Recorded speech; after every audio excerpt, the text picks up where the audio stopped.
Y'all, this your girl Jay Renee with Prison Ride Radio. I hope that you're doing well. On the phone right now, I got a brother that really got to get his story out. I'm going to let him introduce himself, and we're going to definitely jump right into it. Reprisal that happens in prison, we are all aware of. When people try to stand up for themselves, talk about what's going on, you have those that want to retaliate against them. So this is the story of that in one of the most extreme ways. So let's jump right into it. What's up, brother? Good morning. All right. Good morning to you, Jay Renee. I'm glad that you was able to be here. So firstly, tell the people a little bit about yourself and where you from. My name is Kayshon Moody, 31. I'm from South Central California, and I'm currently at California State Prison, Sacramento, and served 2 life without sentences, 50 to life plus 15 years. Okay. So how long have you been behind the G wall already? Behind this wall? Yeah. How long you been incarcerated? Incarcerated, I've been about 6 years now. 6 years. All right. 2017. All right, so we're going to jump into it. Some of the things you was telling me was crazy. Now, I know first you were saying that you have been, you were a model prisoner for 5 years, staying out the way and things like that. But you was telling me about your urge to give back and try to make sure recidivism is shut down and stuff like that. So tell us some of the efforts that you was doing to support that. This call and your telephone number will be monitored and recorded. Okay, well, since day two, since I've been in Los Angeles County to Sacramento Prison, I've been programming, school programs. Anything they provide, I'm taking. School, Bible study, anything.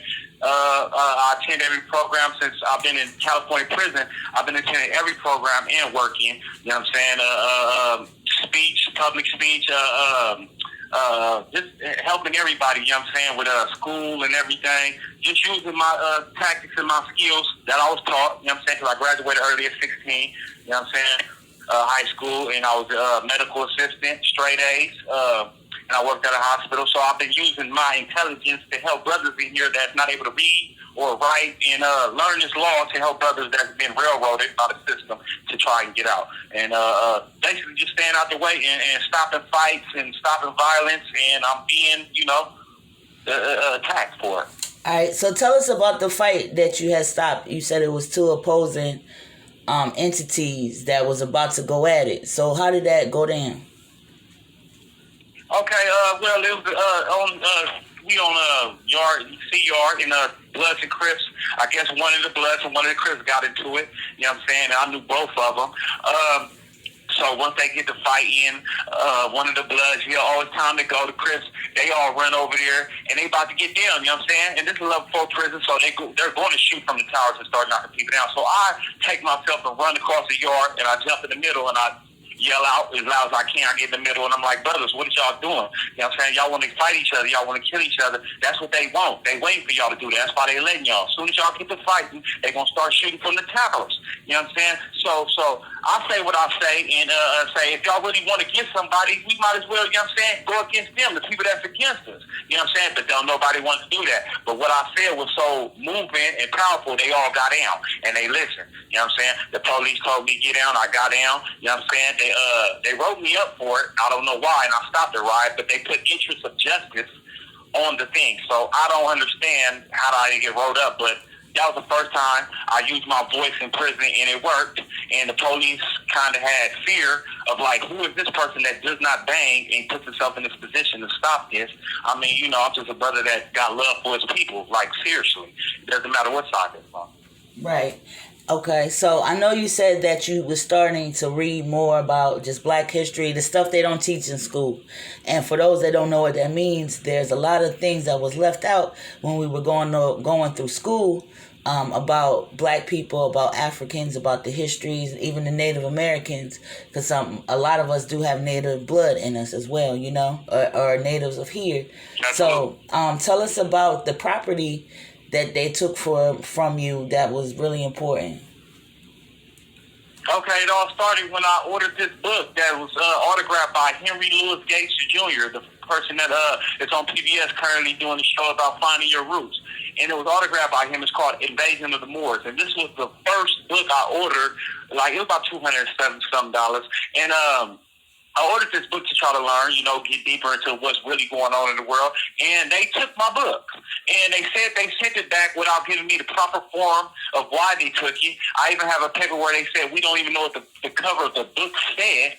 So how do you don't even know what the cover of the book said? You send my stuff back. So they didn't want to give me that to learn that. And then they start throwing away all of the stuff I ordered on Uriel Bay and any Moorish Science Temple of Noble Drew Ali, like all that type of information they were not letting me have. But they would let me have all this crazy killing white stuff. I don't understand that. You know what I'm saying? Yeah. So, tell us about the time that they came in your cell. I know you was telling me the part that threw me back was you was saying that your ear came off. So talk about that day.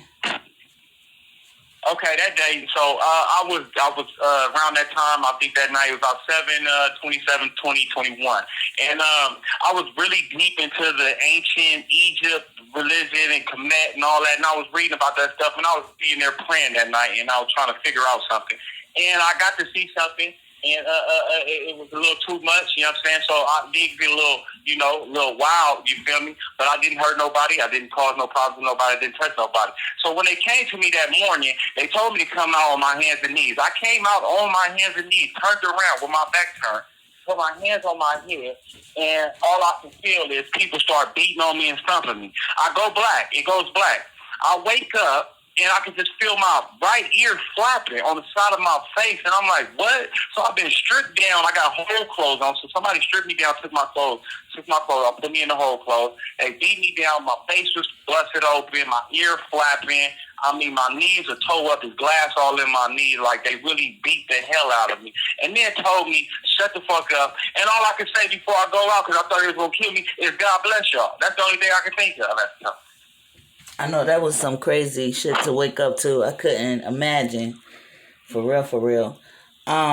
So ever since, like with all of these things with you, being proactive, making sure that the violence is cut down, building people together, helping brothers learn about themselves, learning how to read, trying to learn more about yourself, has brought you a lot of trouble. I know you were saying that you've had to write up a lot of people in the facility because they just keep messing with you.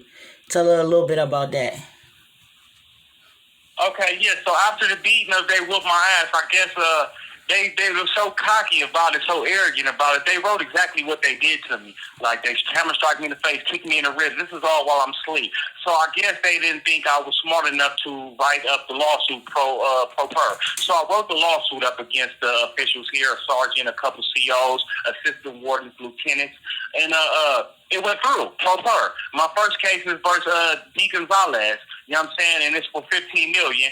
And then the second case went up for them just taking my phone privileges until my birthday and just breaking my TVs and just taking away my property and books and stuff. And that just went through against the assistant warden. So since I've been writing them up and they see I can write it up, they kind of threatened by it. And also I had to write them up for the money that they're embezzling and not using to fix these systems in here. The school systems and the leakage and none of that, you know what I'm saying? Because we're in these nasty cells with sewer water coming in every day, and they're not feeding us right, you know what I'm saying? So where is this money going to? So I go study myself and find out where the money's going to, so I write this shit up, you know what I'm saying? So once I write the buildings and all that up about the money missing, they shut D-Yard down. And I'm currently in 2 block right now on C-Yard, and they're shutting this block down. But I'm one of the last 6 brothers in here because I wrote it up. So this is the second yard that I'm on that they're trying to shut down because the mishandling of funds. You know what I'm saying? And I'm willing to put them on blast because I already know if they'll beat me when I'm peaceful with my hands down on my knees behind my head, okay, I might as well speak because they're going to do it anyway. You know what I'm saying? Yeah, I can definitely understand. We definitely want you to be safe, and we appreciate the warrior spirit in you. A lot of people don't stand up for themselves, and that's helps keep these things going. You know what I mean? So I know there's so many brothers that appreciate you for what you're doing. So what's going on with you now? Are things leveling out? Are they still, messing with you? Like, what's up with that? Okay, so currently now they took the phones out of the day room, so now they got us on these tablets where they can monitor us 24/7. Now, since they know they can control this tablet, they starting to turn my tablet off. They don't even want to let me go to school. I was signed up for every program on this yard. I'm talking AA, NA, Bible study, Buddha, Jewish. It don't matter what class. I was signed up for every class, and they won't even let me go to class. They won't let me take a TABE test, which is what they use to see how smart someone is in here. They won't let me take that. They won't acknowledge my high school diploma. You know what I'm saying? So they have me sitting in a cell, not rehabilitating, which is what a CDCR is for. They don't have me rehabilitated. They have me watching movies all day and playing games. You know what I'm saying? And they won't even, some of the books they not even letting us get. And I'm not understanding. It's like I'm trying to learn to be a peaceful person and learn my history so I can pass it on to my daughter, you know what I'm saying? And pass it on to my brothers around here, you know what I'm saying? And they're trying to stop that because the whole purpose of them is to keep us violent so we can keep coming back. It's a paycheck. They don't want us to rehabilitate. And I'm seeing that with my own eyes. Right. The people that's being violent are getting all of the activities. Right. The peaceful people are getting tortured. That's crazy. So let me ask you this. What do you need from the people? What can we do to help assist what you got going on? I just need people to bring awareness to this right now because Moody versus Gonzalez case.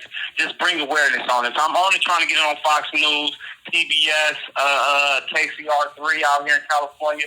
Just anybody who can bring awareness to this case in Sacramento State's prison, Folsom, New Folsom, the horrible conditions that they have us in, and the system that's set up for us to come back, because they're not sending people out there that's doing what they're supposed to be doing. They're sending out people that's, messing up. Excuse my language, fucking up. You know what I'm saying? And they're sending them out there, and then once this call and your telephone number will be monitored and recorded. And once they do something bad, they put it all on us. So I don't just bring awareness. Just people keep bringing awareness, like initiative justice. People just speaking out about what's going on in this prison. You know what I'm saying? Talk to your people that's in here. Ask them about what's going on. And just, post it on your Facebook, post it on your IG. Let people know what's going on, because we're really trying to change, but they're not letting us. They're not letting us.